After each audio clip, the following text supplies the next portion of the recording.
কোটা সংস্কার আন্দোলনকে ঘিরে সমগ্র বাংলাদেশ সাক্ষী হয়েছে অনেকগুলো মর্মান্তিক ঘটনার। এর প্রভাব পড়েছে বিনোদন জগতেও। জানা গেছে, সহিংসতায় প্রাণ হারিয়েছে অভিনেত্রী তানজিন তিশার ব্যক্তিগত সহকারী। এক ফেসবুক পোস্টে খবরটি নিশ্চিত করেছেন তানজিন তিশা নিজেই।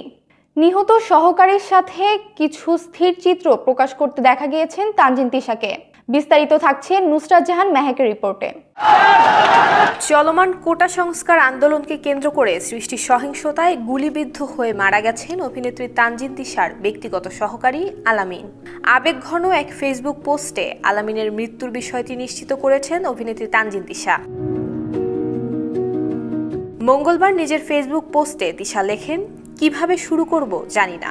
আপনারা হয়তো সবাই ওকে আমার অ্যাসিস্ট্যান্ট হিসেবেই চেনেন, কিন্তু ও আমার অ্যাসিস্ট্যান্ট না, আমার ছোট ভাই। গত 4 বছর ধরে ও আমার সঙ্গেই থাকে, আমার ফ্যামিলিতেই থাকে। সহকারী আলামিনের সঙ্গে কয়েকটি স্থির চিত্র ফেসবুকে শেয়ার করে তানজিন তিশা লিখেছেন, একটানা দুইটা গুলি কি করে নিয়েছে এই বাচ্চা ছেলেটা। আলামিন কোনো দল অথবা কোনো কিছুর সঙ্গে জড়িত ছিল না।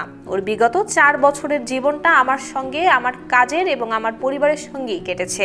ওর জীবনে কোনো পাপ নাই।